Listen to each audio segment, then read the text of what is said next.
semuanya, pada episode kali ini, di episode 2 Tech and Fun, saya kali ini bersama dengan Bapak Yuda, salah satu wakil pialang berjangka dari PT Rifan Finansindo Berjangka. Halo Pak Yuda, apa kabar? Halo, Ya. sehat. Nah, pada kesempatan kali ini saya akan membahas tentang seputar lagi trading online, tapi bicaranya lebih santai. Nah, sebelumnya mari kita berkenalan dulu dengan Pak Yuda. Silakan Pak Yuda perkenalan. Halo semuanya, kenalkan nama saya Yuda Permana Putra. Saya salah satu wakil pialang di PT Rifan Finansindo Berjangka untuk cabang Bandung. Ya, bekerja di sini dari start awal sebagai wakil pialang itu 2011. Jadi kurang lebih sebagai profesi wakil pialang udah 9 tahun lah sampai tahun ini. Kurang lebih seperti itu. Nah, berarti udah 9 tahun ya Pak jadi wakil pialang berjangka. Nah, selanjutnya pertanyaan yang pengen ditanyain ini nih sebelum masuk ke materi atau episode selanjutnya tentang trading online, hobinya apa sih Pak? Hobi, kalau bicara hobi sebetulnya lumayan cukup banyak. Cuman kalau yang lagi senang sekarang ya, Iya. lagi senang mancing sebetulnya. Oh, mancing. Jadi jauh banget ya Pak, misalkan dari wakil pialang berjangka tiba-tiba jadi mancing gitu. Melatih kesabaran tuh pasti. Oh iya. Kan trading sebetulnya perlu sabar ya, Iya. perlu sabar. Jadi mungkin sedikit melatih kesabaran dari situ. Oh, oke. Nah, selain mancing Pak, kegiatan Bapak sehari-hari apa? Kalau kegiatan sehari-hari biasanya sih lebih sering kayak ngedukasi nasabah yang udah berjalan ataupun nasabah yang memang baru mau bergabung. Biasanya kan ada edukasi juga kan ya. Kalau nasabah berjalan udah jelas rutin biasanya, entah itu mungkin seminggu sekali, sebulan sekali, itu udah sering rutin gitu kan jadwalnya. Terus juga edukasi marketing baru juga itu bagian dari jadwal harian kerja biasanya ya gitu. Iya, Selain oke. ketemu sama calon nasabah khususnya, karena kan kalau untuk di bisnis trading sendiri, di pialang khususnya pialang yang legal itu kan kalau berdasarkan Undang-Undang 32 tahun 97 itu memang kalau untuk ketemu dengan calon nasabah itu nggak boleh marketing. Oh gitu. Jadi harus wakil pialangnya langsung yang Yang bertemu, ketemu. yang menjelaskan. Iya, untuk edukasi. Betul, untuk Iya. edukasi sebelum dia menjadi nasabah. Oke. Jadi nggak bisa marketing kan kalau yang perusahaan yang yang nggak legal gitu kan rata-rata marketingnya langsung nawarin. Oke. Padahal kan sebetulnya kan nggak boleh kalau kayak gitu, harusnya wakil pialang yang langsung Iya, nawarin. kemarin. Oke. Jadi kegiatan sehari-hari adalah edukasi nasabah, terus buat calon nasabah yang akan gabung juga berarti yang ngasih edukasi dan informasi itu Pak Betul. Yuda. Oke. Nah, selanjutnya Pak ada yang pengen ditanyain nih. Oke. Kan salah satu bisnis yang lagi hype di masa pandemi ini itu adalah trading ya Pak. Betul. Nah, bisa kasih tahu nggak Pak sebenarnya trading online sendiri itu apa sih gitu? Oke, trading online itu sendiri kan sebetulnya sejarahnya ya karena memang basicnya dagang ya. Dagang dulu kan sebelum kayak sekarang trading online, dulu awalnya mungkin barter, ya Oke. zaman dulu banget tuh barter. Barter baru muncullah mata uang, ada pasar perdagangan, nilai tukar. Habis itu mulai kayak muncul pasar-pasar modern, pasar konvensional yang ada sekarang ya. Nah, masuk ke trading online, sebetulnya trading online itu kan hanya pemutakhiran aja karena ada teknologi online dan internet. Makanya perdagangan itu tanpa harus ketemu fisik, tetap muka, udah bisa dilakukan. Oke. Jadi lebih sebetulnya efisiensi dari segi waktu, Iya. efisiensi dari segi biaya. Karena sebelumnya juga selain trading online juga kan kayak Tokopedia, Bukalapak itu juga trading sebetulnya kan. Perusahaan e-commerce gitu E-commerce ya ya. sebetulnya, artinya dagang secara online gitu kan. Cuman nanti beda di lahannya aja mungkin ya. Lahannya mungkin lahan retail. Kalau untuk trading online yang di sini dimaksudkan, lahannya justru lebih ke produk-produk yang memang non fisik atau segi bisnis non fisik. Ya sektor non fisiknya kan, kalau sektor fisik kayak toko biasa itu udah ada gitu kan. Nah, non fisiknya apa? Itu di bursa biasanya disebutnya. Oh gitu. Jadi sebenarnya trading online itu adalah pemanfaatan fasilitas teknologi Betul. yang canggih ya Pak. Betul. Jadi kita nggak perlu pergi kemana-mana, cukup di rumah Betul. bisa menghasilkan. Iya, Nah exactly. gitu. Nah terus selanjutnya Pak masuk ke masalah produk. Oke. Nah sebenarnya produk-produk di trading online sendiri itu ada apa aja sih Pak Oke. produknya? Kalau produk trading online itu sendiri sebetulnya banyak banget ya, karena kan kita bicara mengenai tempat dagangnya dulu nih. Tempat dagangnya itu pasar. Kalau di Indonesia itu pasarnya itu ada dua, ada Bursa Efek Indonesia, ada Bursa Berjangka Jakartanya. Oke. Nah, kalau di kita di Bursa Berjangka Jakartanya nih. Iya. Nah, di pasar itu juga banyak kan. Kayak pasar biasa konvensional banyak banget dagangan.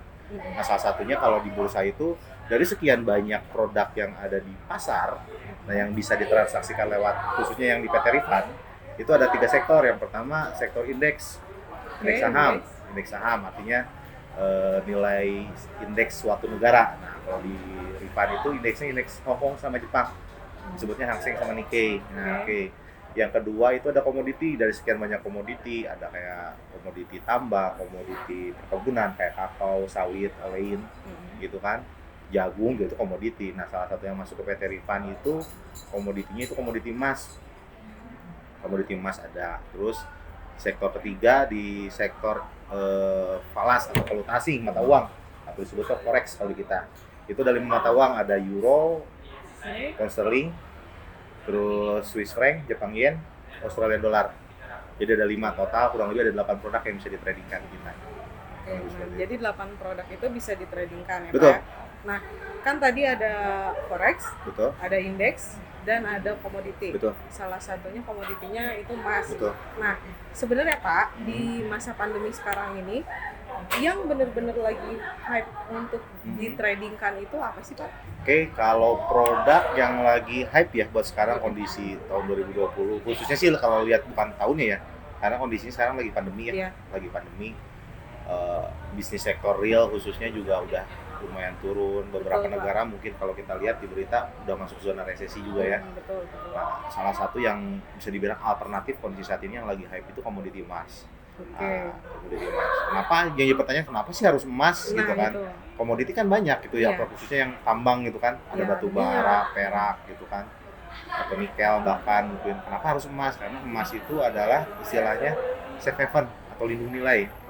Lindung nilai. Artinya apa? Kenapa lindung nilai? Ya itu anti inflasi. Itu kenapa dari dulu orang tua kita kalau ada dana lebih, ada uang lebih, save-nya itu kalau nggak ke tanah ya ke emas. Plus minusnya pasti punya. Bedanya kalau emas likuidasinya lebih cepat. Artinya kita butuh hari ini kita tinggal jual selesai. Betul, itu kalau emas online. Emas online sama emas fisik sama. Cuman yang ngebedain kalau emas fisik, kenapa sih ini ribet harus ada emas fisik? Iya. Kenapa harus ribet ada emas trading online? Kenapa nggak emas fisik aja, nggak perhiasan aja? Kenapa pemerintah harus menyediakan sistem perdagangan alternatif khususnya di komoditi emas? Itu kan untuk nge-cover dari kelemahan emas fisik itu sendiri. Contoh emas fisik, toko emas fisik buka dari jam 8 sampai jam 5, bener nggak? Sedangkan untuk trading online emasnya sendiri hampir 23 jam, dari jam 6 pagi sampai jam setengah 4 subuh. Ya, hampir 23 jam. Terus yang kedua, pembeliannya. Kalau emas fisik mungkin terbatas. Nasabah juga punya, mungkin kelihatan kita biasa, mungkin untuk kita beli 1 gram, 2 gram, 10 gram, udah gede. Tapi kalau untuk kapasitas nasabah yang besar, punya mau beli sekilo 2 kilo, toko emas belum tentu nyediain, betul nggak? Betul. Mau beli emas segitu ya, Pak? Mau beli emas sekilo langsung kan, gitu kan? Riskan juga kita udah bawa emas tentengan sekilo, beda sama telur sekilo kan? Iya betul. Paling nggak cuma pecah doang. Emas gitu ya? Ini emas ya kan? Gitu ya, itu kan untuk mengantisipasinya itu disediain yang tadi sistem perdagangan alternatif trading online. Nasabah punya kapasitas beli emas 10 kilo sekalipun bursa nyediain. Iya, betul. Dan itu dijamin sama negara. Dan every time. Iya. Selama harganya ada, selama nasabah dananya ready mau beli harga saat itu langsung bisa dibeli. Jadi lebih efisien. Real time juga ya? Real time juga pergerakan harganya.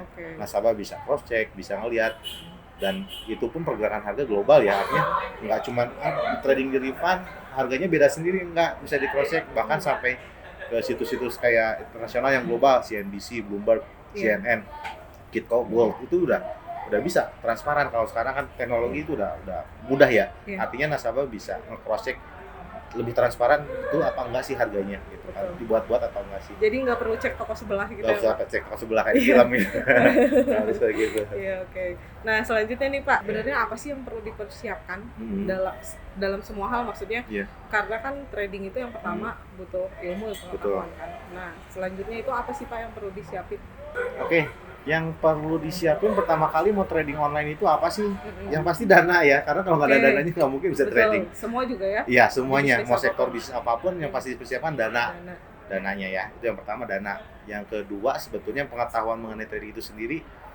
Enaknya trading di Indonesia sih khususnya yang PT Rifan ya. Artinya nasabah seawam apapun bakal mendapatkan yang namanya edukasi, pengetahuan. Sampai nasabah tersebut siap untuk melakukan transaksi. Jadi nggak dipaksa, nggak diburu-buru. Nasabah udah siap, baru transaksi. Selama nasabah belum siap, itu nanti ada proses edukasi.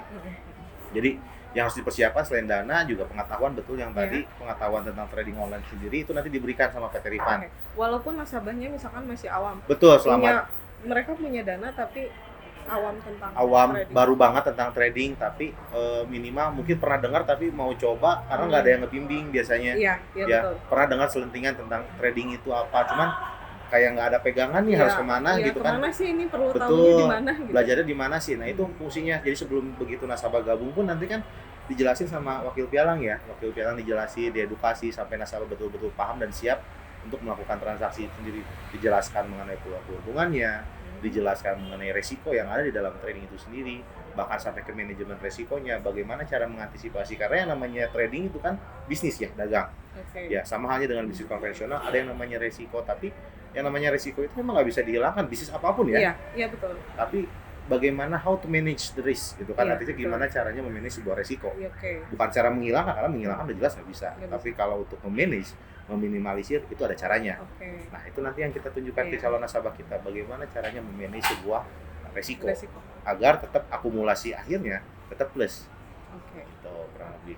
Jadi sebenarnya itu yang pertama ilmu pengetahuan, Betul. yang kedua yang paling pertama dana. Dana, jelas Iya. dana ya. Yang kedua ilmu pengetahuan, yang ketiga bagaimana cara kita yang namanya yang memanage Memanage resiko. sebuah resiko Oke. kayak gitu Nah kan. ya karena dimanapun yang namanya ada jual ada beli pasti ada yang namanya untung atau rugi gitu ya Pak ya. Jadi semua tapi bisa di manage. Semuanya bisa di-manage. Karena trading itu nggak sekedar asal pencet aja Nggak kayak asal gitu ya, Pak. pencet, nggak asal Asal sekedar ambil. beli, nggak asal sekedar jual. Kalau itu kan namanya judi dong, bener Iya, nggak? iya betul. Harus ada landasan ilmunya. Nah, itu Oke. fungsinya PT Rifa itu di situ. Jadi lebih nge-backup nasabah sebetulnya. Jadi nasabah itu begitu nasabah masuk itu dihandle sama satu tim, sama si Oke. wakil pialang itu. Isinya biasanya 3 sampai 5 orang kurang lebih. Oke. Nah, fungsinya tim ini kan bagian menganalisa, menyampaikan informasi, berita fundamental dan lain-lain. Tapi decision maker atau pengambilan keputusan kapan mau beli, kapan mau jual, berapa target keuntungan, berapa toleransi resiko yang dibutuhkan, itu kan semua di tangan nasabah. Oke. Jadi lebih fleksibel. Iya, semua lebih fleksibel Betul. ya. Gitu sih. Jadi lebih enak. Iya. Oke. Nah, ini bincang-bincang yang lumayan seru sama Pak Yuda nih. Hari ini ngebahas tentang trading online dan apa sih produk trading yang sedang hype itu adalah emas ya Pak Yuda. Betul. Nah, jadi untuk yang misalkan mau bergabung atau misalkan mau mencoba bertransaksi itu bisa produknya dicoba di produk emas. Betul. Karena emas itu Anti inflasi sebetulnya. Iya, dan satu lagi safe haven. Safe haven atau lindung nilai. Iya, lindung nilai. Jadi tanpa anti kena resesi juga ya Pak? Betul. Kondisi lagi resesi lagi heboh kayak gini justru harga emas naik terus. Iya. Bener nggak? Oke, sebenarnya bisa dilihat ya dari Betul. chart kenaikannya itu bisa dilihat di mana-mana ya Pak? Balik lihat kemana mau hampir di koran harian kayak Bisnis Indonesia pun tahu kok ada historical kenaikannya. Iya. Atau iseng-iseng mampir ke toko emas, tanya aja dari awal tahun sampai sekarang kenaikan berapa. Nah, demikian bincang-bincang saya dengan Bapak Yuda, salah satu wakil pialang dari PT Rifan Financial Berjangka. Semoga tayangan kali ini bermanfaat buat semuanya. Sampai ketemu di Tech Advance selanjutnya. Terima kasih.